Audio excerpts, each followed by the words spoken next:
Non mais écoutez, monsieur l'agent, c'est ridicule au bout d'un moment, c'est juste une erreur, une méprise, un malentendu. On va quand même pas passer par l'interrogatoire, le procès pour toutes ces histoires. Écoutez, monsieur, ça suffit. Madame Emma Watson nous a rapporté, preuve à l'appui, que vous lui avez laissé une trentaine de messages en moins d'1 heure. Vous vous rendez compte à quel point c'est grave, monsieur? Oui, mais je pensais juste qu'elle recevait pas mes messages. Vous savez, le stress de l'amour, la Saint-Valentin. Mais vous avez fini vos conneries, hein. Vous avez pas un peu pété un câble? Oui, bon, mais c'est juste un petit... Ça suffit les conneries, hein. Bon, nous allons voir la plaignante, voir ce qu'elle compte faire. Non mais vous allez quand même pas me laisser là comme ça avec votre collègue. Non mais attendez, vous pouvez revenir...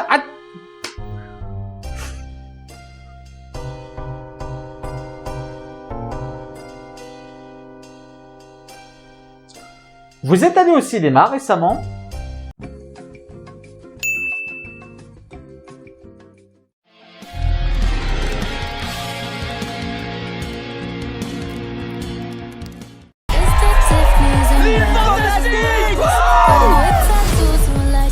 Je suis curieux de savoir comment ça fonctionne. Et si notre souhait concerne une personne qui nous est proche? Il y a les holo...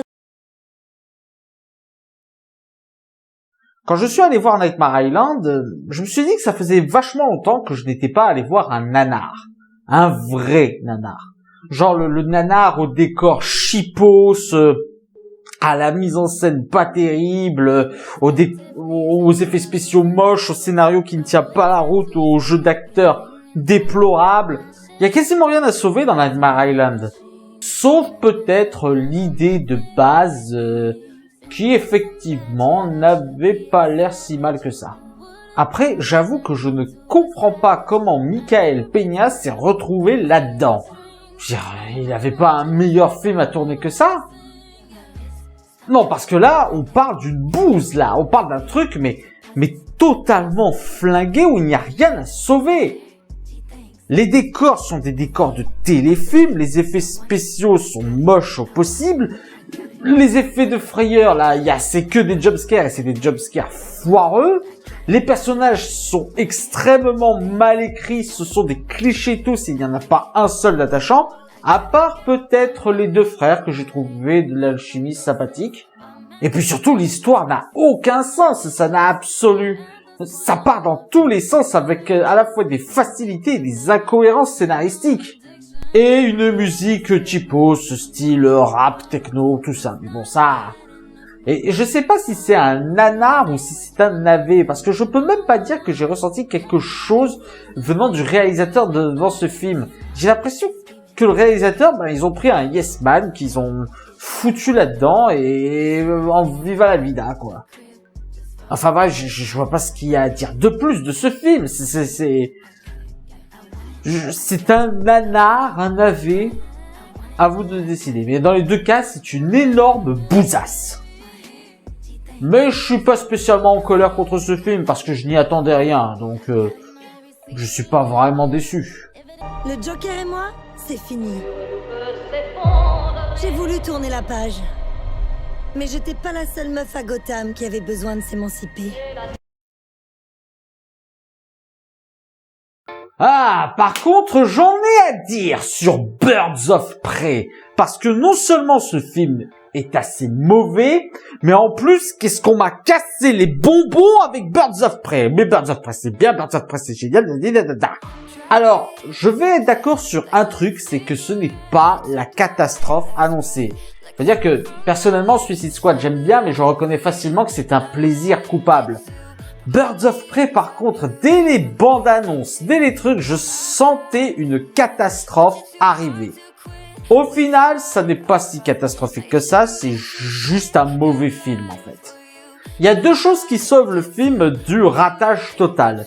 D'abord, les scènes d'action sont ultra bonnes, elles sont bien rythmées, elles sont bien dynamiques, très bien filmées, très bien cadrées. Et la seconde chose qui sauve le film du naufrage, c'est Harley Quinn. C'est même le seul personnage qui est très bien écrit et très bien interprété par Margot Robbie. On sent d'ailleurs qu'elle a eu une influence sur l'écriture du personnage durant le film, parce que c'est le seul qui est à peu près correctement écrit. Parce que pour les autres personnages, putain de merde comme ils sont traités à la pisse. Alors, vous prenez l'exemple de Black Mask et de Zaz, je crois, Victor Zaz, c'est le mec qui se scarifiait en tuant des gens.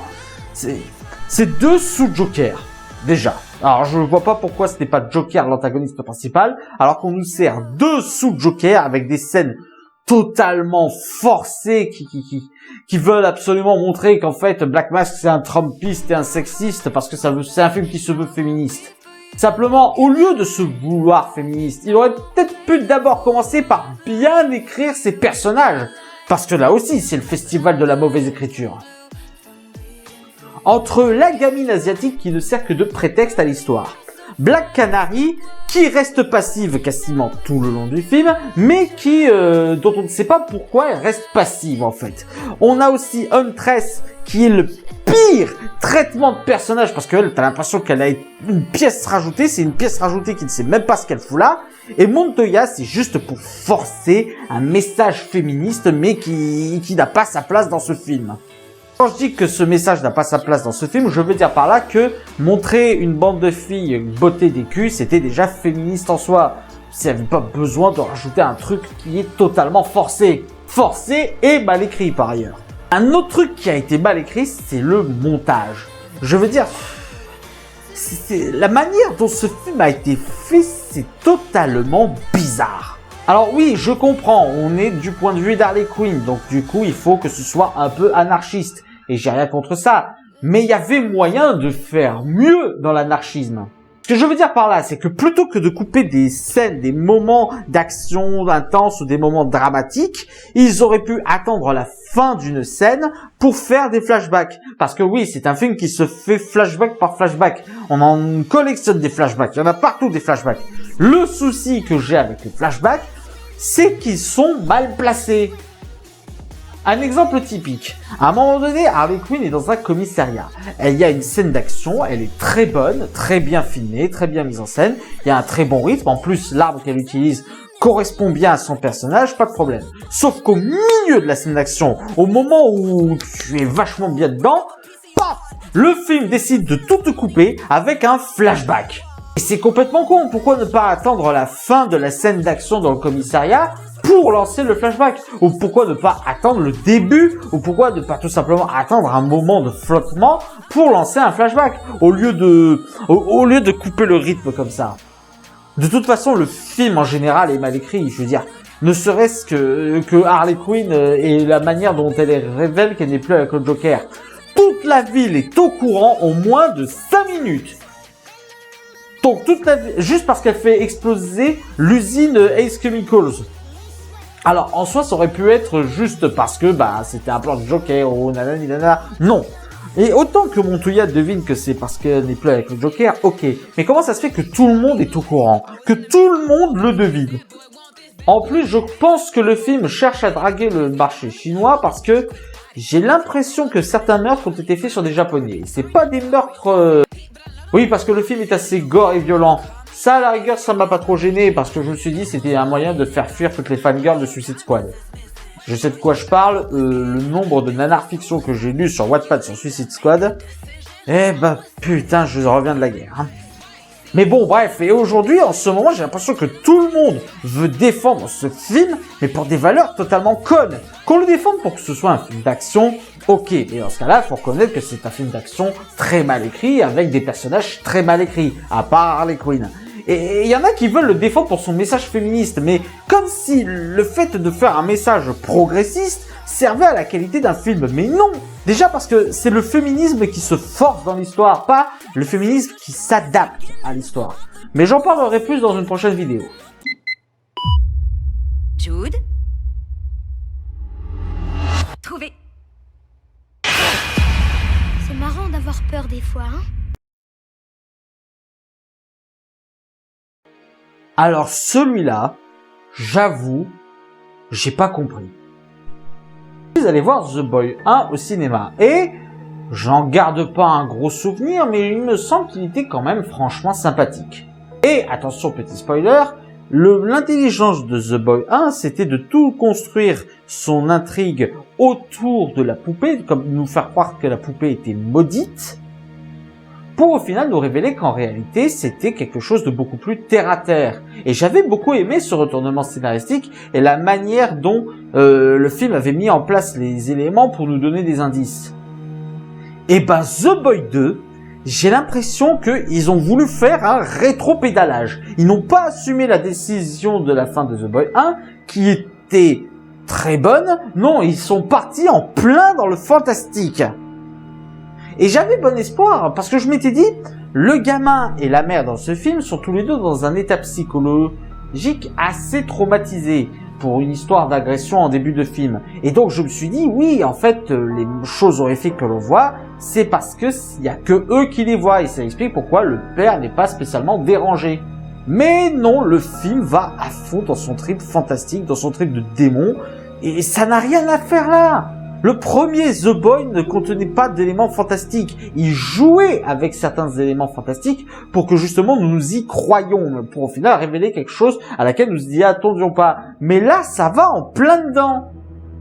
Et je vous avoue, c'est assez frustrant. Surtout que le film en soi, il fait pas peur, il a des retournements scénaristiques assez chauds et il frôle la cohérence à plusieurs moments.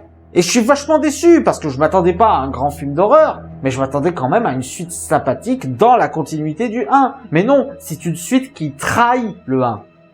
Bonjour Sou, vous allez bien? Oui, ça va bien, Maxley. Tu t'habilles différemment, que tu changes tout dans le resto. Faut quand même que tu refermes des cases de temps en temps.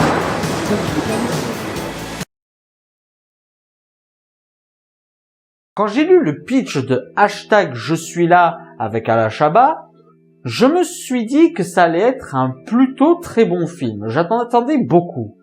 Et malheureusement, j'ai été assez déçu. Il y a un côté potentiel gâché dans l'histoire. Je veux dire, on aurait pu faire tout un film sur l'exploration de la Corée, sur la découverte de la Corée et suivre Alain Chabat dans un pays qu'il ne connaît pas. Non, le film est vachement décousu à ce sujet. En gros, on peut le diviser en 3 parties. Une partie où Alain Chabat discute avec la Coréenne en France. La deuxième partie où il est à l'aéroport qui est la plus longue. Et la troisième partie où enfin lui et ses 2 fils visitent la Corée. Et le problème avec ce récit complètement décousu, c'est que tout ce qu'il tente d'installer, il installe mal. Comment la Coréenne et Alain Chabat se sont rencontrés sur ce réseau social? Quels sont les problèmes avec Alain Chabat et ses fils? Parce que manifestement, il y a des problèmes. Plein de questions que ce film envoie sans jamais y répondre. Avec aussi plein de personnages inutiles. Je pense à le personnage interprété par Blanche Gardin qui, malheureusement, est totalement inutile et elle arrive même pas à être drôle le peu de temps qu'elle apparaît. C'est dommage parce que la bande-annonce me donnait un peu du rêve. Je m'attendais à un petit peu un film sur la découverte d'une autre culture. Mais comme la grosse majorité du film se déroule dans l'aéroport, au final, ça ne mène à rien. Et le côté enquête n'est pas très bien géré, il faut le dire aussi.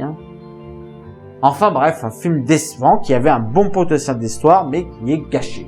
Je ne sais pas d'où tu viens, mais je sais où tu es aujourd'hui. Bienvenue au bout du monde. On va lui laisser une minute. Je crois qu'il n'a encore jamais vu de neige. Pour le coup, l'appel de la forêt, j'en attendais pas grand-chose de base. Et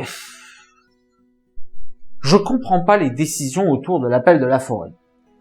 Alors en soi, le film est très beau, il a de très beaux décors, il a plutôt une bonne morale sur la nature et sur le retour à l'état sauvage. Non, franchement, j'ai beaucoup aimé l'histoire qu'on nous racontait. En soi, c'est plutôt bien écrit, en plus j'adore Harrison Ford, et il campe très bien son personnage. Non, pour l'histoire, je dis pas. Par contre, j'ai l'impression qu'ils ont voulu donner un côté cartoonesque, un peu comme un film pour enfants. Et c'est ça qui cloche avec cette histoire. C'est ça qui ne va pas dans ce film. C'est ce côté cartoonesque forcé. Ne serait-ce que faire un chien en image de synthèse plutôt que de prendre un vrai chien. Tout ça pourquoi? Pour faire des gags comme quoi il renverse des meubles ou il fait trembler la terre quand il court. Je suis désolé, ils auraient pu prendre un gros chien pour le coup. Et j'ai l'impression que ce film a été vachement édulcoré. Il y a pas mal de scènes qui auraient dû être un peu plus violentes. Je m'attendais pas à du gore, évidemment, mais je m'attendais quand même à ce que le film assume ses positions. Genre, à un moment donné, il y a un combat de chiens, mais aucun des deux chiens n'a une égratignure à la fin. Le pire, c'est quand il y a quelqu'un qui se prend une balle, mais rien, pas une goutte de sang, pas un trou dans le vêtement, rien, que dalle. C'est genre, il a reçu une balle magique. Et ça me fait chier, parce que l'histoire, en soi, si on ignore le chien en synthèse moche, il y avait de quoi nous mettre bien dedans. Je ne comprends pas pourquoi ils ont voulu édulcorer à ce point ce film, pourquoi ils ont voulu en faire un film sur les enfants ou un truc comme ça, quoi. Ah, vous êtes de retour finalement, hein, ça fait quand même pas mal de temps que je discute avec votre collègue. Alors, c'est quoi la suite ? Bon, vous pouvez vous estimer heureux, monsieur. La plaignante ne souhaite pas que vous ayez de trop lourdes charges, mais nous allons quand même vous donner une sanction, vous comprenez ?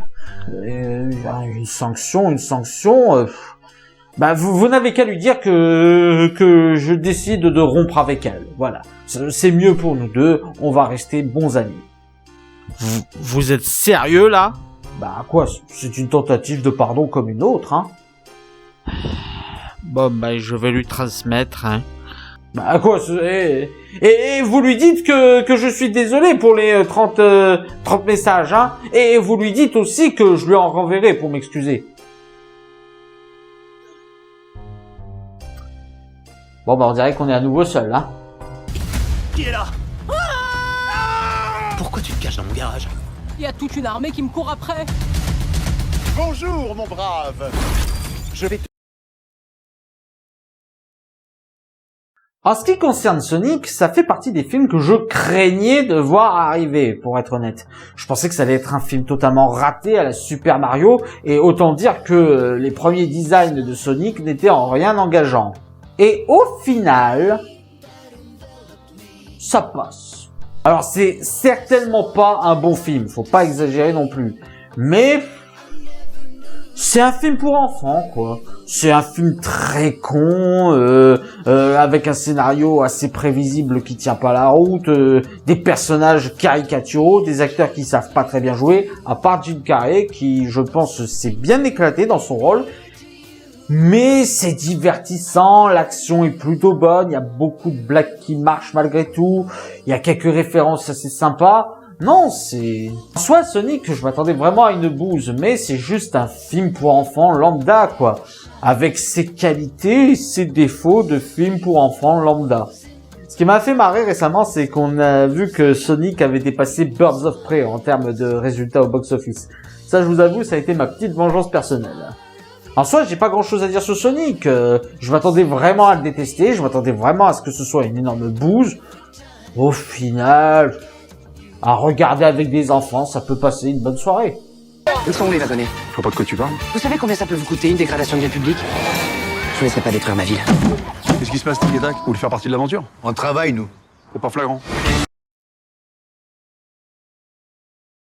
Eh bien, mine de rien, ce film, mine de rien, c'est le genre de film qui a été extrêmement mal vendu. Vous avez compris que j'ai fait une blague mine de rien comme expression, laissez tomber. Je dis qu'il a été extrêmement mal vendu parce que le film s'est vendu comme étant une espèce de comédie assez rigolote, assez dynamique, une espèce de cartoon à la française, quoi. Mais il n'en est rien, c'est plutôt un film assez dramatique, assez comédie dramatique. On y retrouve le cliché de film français avec le mec qui a des problèmes avec sa famille, qui est divorcé, qui mène une vie de merde avec ses potes qui ont aussi des vies de famille de merde, où ça se plaint, où ça se déprime, où il y a quasiment pas de bonheur au final. C'est le genre typique de film français qui force un peu sur le drame. Je sais pas si vous voyez ce que je veux dire. Par contre, il y a un personnage qui est censé être une représentante de Macron, enfin de la Macronie, quoi. Ils ont voulu faire un truc avec la France Insoumise et le FN. Je sais pas comment le prendre, en fait. Parce que d'un côté, l'association France Insoumise FN, c'est souvent une critique qu'on fait pour dire que oh là là, mais ils ont tous les deux des idées fascistes, ce sont tous les deux des êtres d'une partie dangereux, quoi. Mais d'un autre côté, dans le film, l'association France Insoumise FN permet cette fois-là de mettre en place le parc d'attractions qui va sauver les emplois des vieux. Donc en soi, c'est une bonne chose. Et je pense que c'est dans ce sens-là qu'il faut le prendre, parce que le film est très clairement anti-Macron en ce moment. Il y a qu'à voir le personnage de la mère, c'est typiquement la Macronie en personne. En ce qui concerne les personnages, pour la plupart ça va, mais il y a les potes de Arnaud Ducré, là, le mec qui trompe sa femme. Je vois pas en quoi lui, je suis censé avoir de la peine pour lui. Il est jamais attachant, c'est un lâcheur qui pense qu'à baiser l'infirmière, alors qu'il est marié et qu'il a un gosse. Et je suis censé être heureux de voir qu'il retrouve sa femme à la fin? Non, non. Non, et en plus c'est un personnage inutile, typiquement inutile. Il aurait pu être remplacé par n'importe qui. Enfin bref, mine de rien, c'est pas un mauvais film, mais c'est pas ma cam. C'est sympathique, voilà. Bonjour. Max. Monsieur, vous pouvez pas entrer, le prince va arriver. Je suis le prince. Il arrive. Le prince. C'est quoi ça? Ah, le dernier film de Michel Hazanavicius, Le Prince oublié. Et pour le coup, ça c'était un projet qui me mettait bien la hype. Parce que, Le Prince oublié, il y avait une bonne histoire derrière sur l'imagination, sur le père, la relation du père avec son enfant, et aussi la retranscription de la relation entre le père et sa gamine. Et je trouvais que c'était une thématique très intéressante. Et bien que cette thématique soit bien représentée, notamment avec le monde des rêves, ou l'espèce de royaume d'imagination, je ne sais pas, où on a tous ces royaumes avec ces personnages et tout ça, je trouvais ça plutôt bien, une espèce de studio de cinéma qui a quand même sa propre hiérarchie, non? J'ai trouvé l'idée très bonne, mais j'ai l'impression qu'elle a été un peu mal exploitée. Parce qu'en fait, je ne comprends pas la corrélation entre le monde de l'imagination et le monde réel. Alors, quelquefois, ça marche à peu près. Je ne sais pas si c'est le ressenti du père ou si c'est le ressenti de la fille ou si c'est un ressenti général. Je sais pas, parce que si c'est un ressenti du père, ça veut dire que quand il va chercher sa fille alors qu'elle a fugué, il continue de s'imaginer des trucs. Je sais pas, ça me paraît pas cohérent. Ou alors, je sais pas, c'est peut-être indépendamment des deux. Peut-être que c'est quelque chose que quand il est raconté, le monde se met en marche et fonctionne à peu près à la même façon. Mais dans ce cas-là, pourquoi en faire une corrélation avec le père et sa fille? Et pourquoi ça devient ensuite corrélé entre le père et sa petite fille?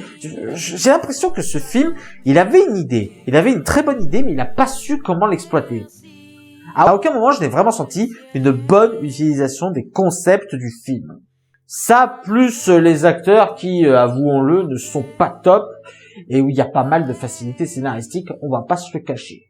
Malgré tout, pour les passages avec l'imagination, pour les passages dans le monde de l'imagination, ça reste un film assez sympathique. Ah très bien, on va répondre. Non, Si. non, je vais passer pour une balance. Parce que dis-lui que trouver la schneck ne sera rien à foutre. Je vais lui couper les couilles au sécateur. Je vais vous couper les couilles avec un sécateur. En ce qui concerne Lucky, quand j'ai su que c'était le réalisateur de Dickeneck qui allait s'en occuper, j'en attendais pas mal, parce qu'on m'a dit beaucoup de bien de Dickeneck. Non, je ne suis pas allé voir Dickeneck. Non, j'ai pas eu le temps. Je compte peut-être aller le voir un jour, mais pour l'instant, j'ai pas eu le temps. On m'a dit que c'était un excellent film comique. Mais je dois vous avouer que s'il est du même acabit que celui-là, Lucky n'est pas mauvais, attention, ça reste un film très sympathique, avec de bons moments où on rit, notamment avec l'espèce de dialogue hystérique entre François Berléand et le mec qui se fait gauler pour la dope, voilà. Ou alors le personnage de Florence Foresti, qui est excellent à mourir de rire. Dans toutes les situations, elle joue la connasse attachante, quoi. C'est vraiment très bon personnage, celui-là, pour le coup. Mais, on va pas se mentir, il n'y a pas de quoi rire aux éclats. Je veux dire, il y a pas mal de situations, on est quand même sacrément osef, quoi. Mais ce qui m'a surtout perturbé le plus avec Lucky, c'est qu'il y a des histoires qui sont racontées, mais qui ne servent à rien. Je veux dire, ça servait à quoi le passage de la riche folle du cul qui drague le jeune maghrébin? Ça servait à quoi les passages avec le bar à pute, par exemple? Il y a plein de passages comme ça, il y a plein de moments de l'histoire qui ne servent à rien, qui ne sont pas utilisés, et qui au final, n'apportent rien à l'histoire.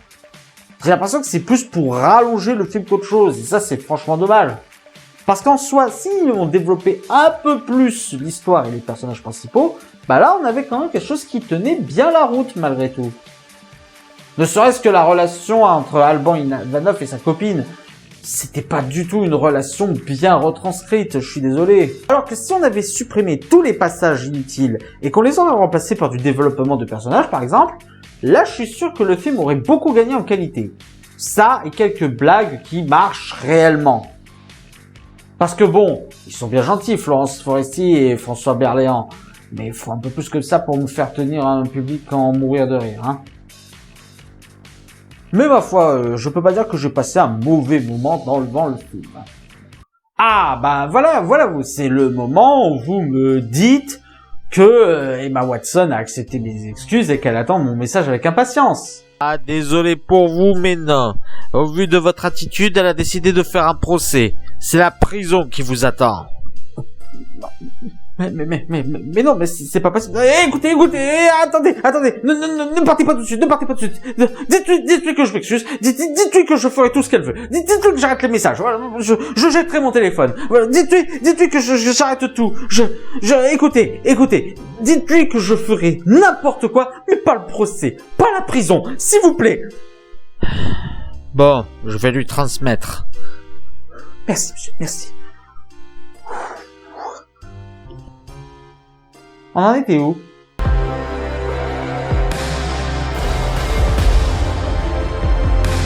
Nous voilà contraints d'entreprendre ce périlleux voyage.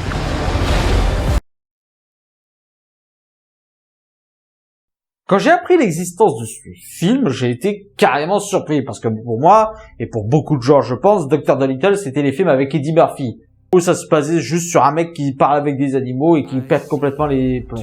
Mais quand j'ai vu les bandes annonces du Dr. Dolittle avec Robert Downey Jr., j'ai été pas mal intrigué. Et je dois vous avouer que j'ai passé un bon moment devant Dr. Dolittle. Déjà, j'ai bien aimé comment ils instaurent le fait que le Dr. Dolittle parle avec ses animaux. Ce n'est pas seulement le fait qu'il a un don particulier, non, c'est qu'il s'est entraîné, c'est qu'il a appris à parler aux animaux. Et ça se comprend avec les longues années d'existence qu'il a faites avec eux. Et d'ailleurs, le film le montre bien avec le jeune garçon, où on nous montre que lui aussi, petit à petit, il apprend à communiquer avec les animaux. J'ai beaucoup aimé les personnages, je les ai tous trouvés attachants. Et alors, l'intro pour raconter l'histoire du Dr. Dolittle, best intro ever. Sérieusement, j'ai adoré ce passage en animation où on nous présente la vie de façon imagée. Ça m'a beaucoup fait penser à la séquence de Là-haut avec Charmant et sa femme. J'ai adoré ce passage. Après, c'est pas un film totalement bon non plus. C'est un film pour enfants basique avec des personnages assez clichés qui restent malgré tout attachants, des situations ultra prévisibles, un final très bizarre. Je parle du dernier soin que le Dr. Dolittle effectue sur un animal. Très bizarre cette séquence. Je ne sais pas quoi en penser. Je m'attendais pas à ça comme final pour film d'enfant. Mais malgré tous ses défauts, ça reste un film sympathique. Visuellement, il est magnifique, mais ça c'est Disney. Disney nous a habitués aux films magnifiques. Ça compte quasiment plus cet argument. Mais ça reste... Non, c'était un bon film d'aventure, avec des personnages qu'on aime suivre, qui ont tous une évolution plutôt bonne. Quelques personnages inutiles, effectivement, mais qui ne sont pas exaspérants. Bref, un petit film sympathique à se voir avec des enfants. C'est bien. Découvert quelque chose qui peut prouver que ce que je subis est réel. Fais-toi aider. Adrian est mort. Je suis allée chez lui. Il est pas mort. En ce qui concerne Invisible Man, j'avais des craintes.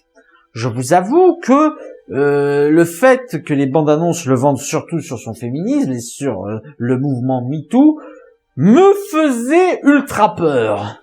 J'en parlerai dans une prochaine vidéo. Et donc, je m'attendais à un film qui me balance des 3 tonnes de messages, ce qui raconte quasiment pas d'histoire. Et au final, bah pas du tout.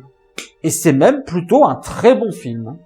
Bon, il y a toujours cet espace avec le scénario où pourquoi un mec qui a trouvé le moyen d'être invisible s'en sert juste pour faire chier son ex.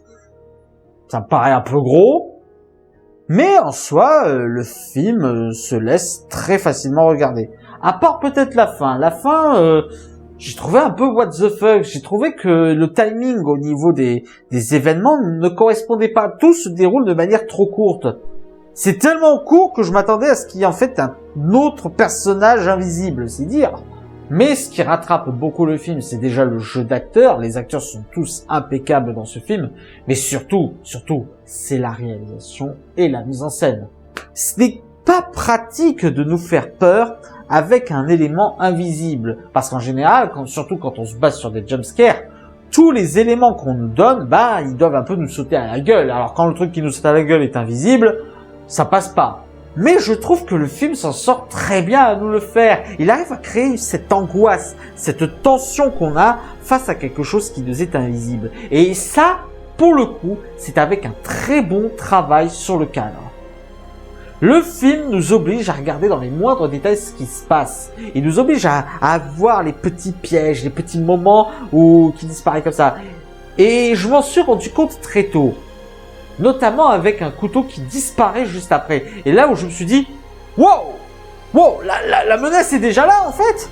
Et c'est là où le film est excellent. C'est là où le film a très bien su maîtriser son sujet.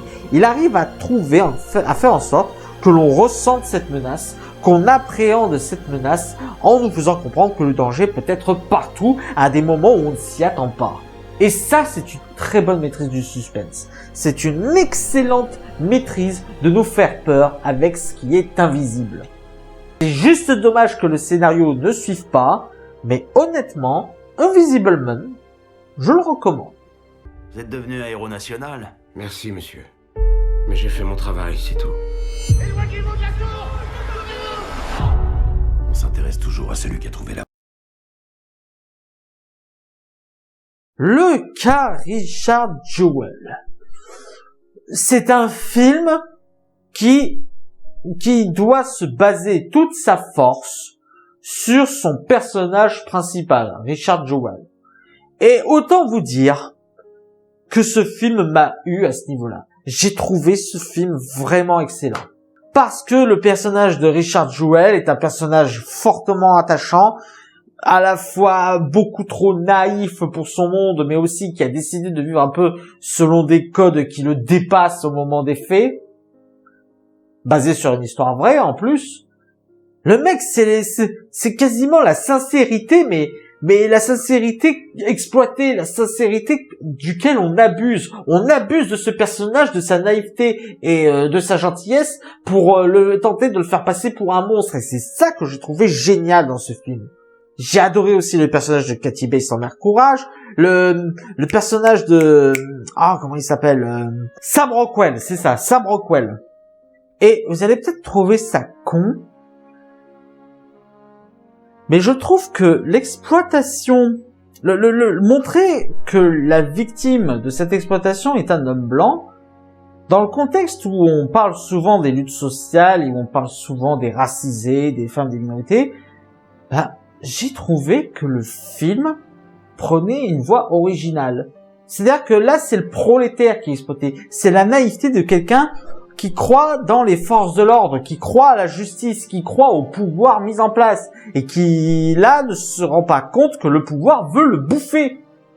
Et c'est en ça que je trouve le film excellent. Je me suis beaucoup identifié au personnage de Richard Jewell et honnêtement, le film m'a très vite pris dedans. Et on est vraiment dans une espèce de thriller parce que on est vraiment dans le cas où le pauvre Richard Jewell, il doit se battre contre un géant, genre le FBI et la justice américaine. Il doit se battre contre deux institutions dans lesquelles il a toujours cru, mais qui montrent leur vrai visage, qui montrent leur vrai pouvoir et qui montrent à quel point ils peuvent être destructeurs. Et c'est pour ça que j'ai adoré ce film. Je suis pas forcément foncièrement objectif, mais honnêtement, le cas Richard Jewell, je le recommande. Peut-être le seul point négatif que j'aurais à donner à ce film, c'est que c'est très frustrant de se dire qu'il y a quand même certains personnages dans ce film qui ont été quand même pas trop égratignés. Je veux dire, ils se comportent comme des vrais connards, ils se comportent comme de véritables ordures, mais il ne leur arrive pas grand-chose à la fin. J'aurais préféré qu'ils soient punis pour ce qu'ils avaient fait, mais bon, en même temps, c'est basé sur une histoire vraie, on ne peut pas trop romancer la chose, on peut pas trop raconter n'importe quoi. Du coup, oui, je recommande fortement le cas Richard Jewell. La Marie-Jeanne, c'est mon péché mignon. Votre poison, à vous, c'est et ça a toujours été un destructeur de vie. Vous êtes fini. Ah, The Gentleman. Ah, lui, il est pas passé loin de devenir mon nouveau film préféré, mais 1917 reste toujours dans mon cœur.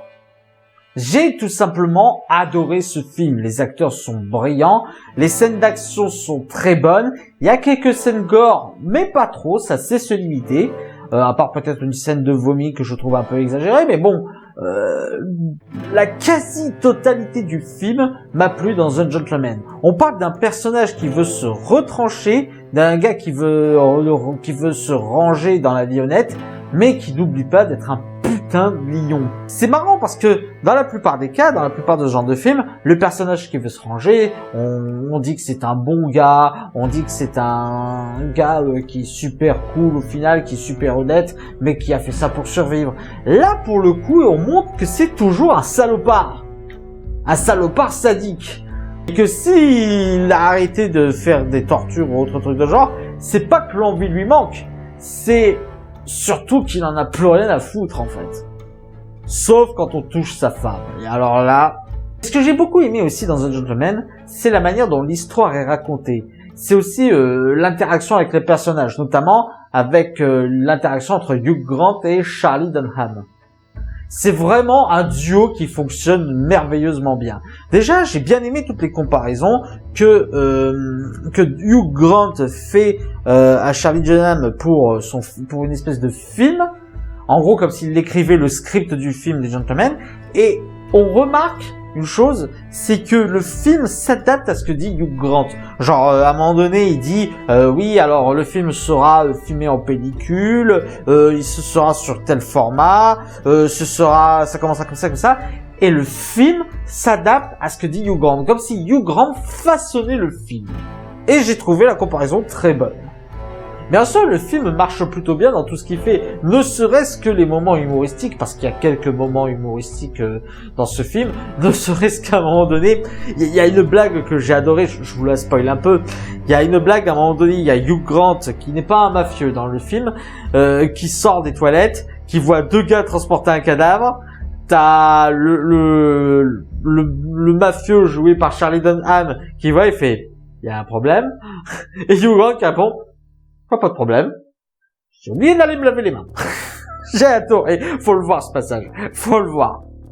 Je m'attendais à plus de scènes d'action dans un Gentleman, mais au final, je me dis que c'est pas plus mal. Le film se laisse vraiment porter comme un film de mafieux qui veut se ranger, mais qui est connu pour avoir un instinct meurtrier. Avec ses renversements, ses intrigues, ses moments un peu loufoques et un peu dégueulasses. Il y a peut-être quelques personnages inutiles, je pense notamment à celui de, comment il s'appelle, Colin Farrell, qui n'apporte pas grand-chose. Il apporte quelques trucs, je dis pas, mais il apporte au final pas grand-chose. Les personnages sont plutôt bien écrits, certains sont de véritables salopards, d'autres sont véritables attachants, mais il n'y a pas vraiment de manichéisme, il n'y a pas vraiment de méchants ultimes, à part peut-être celui qui est joué, je crois que c'est Henry Golding son nom, à part l'antagoniste principal, il n'y a pas vraiment de personnage qui est décrit comme un héros, comme étant une personne exemplaire. Je prends l'exemple de Charlie Hunnam, par exemple, qui aurait été l'archétype du héros, mais qu'on nous montre comme un gars qui respecte son patron. Pas trop de développement de son personnage, ça j'ai trouvé ça dommage, mais qui travaille dans le milieu de la drogue, mais qui méprise les drogués au plus haut point. J'ai trouvé l'ironie plutôt bonne. Enfin bref, ouais, The Gentleman, c'est un excellent film, je le recommande vraiment. Bon, malheureusement, il est sorti il y a pas mal de temps, mais si vous avez l'occasion de voir The Gentleman, je le conseille vivement. Ah, voilà. Alors, elle a dit quoi? Bon, elle accepte vos excuses. Oh, putain. Oh, la vache. Oh, j'ai eu peur. Enfin, sous condition, bien sûr. Une condition? Oui, vous allez devoir passer un examen psychiatrique. Ah. Pendant combien de temps? Oh, vu de la gravité de l'affaire, il faudra compter au moins une bonne année, quoi. Hein. Ah, quand même. Ah ouais. Ce sera possible de se faire rembourser par la Sécu?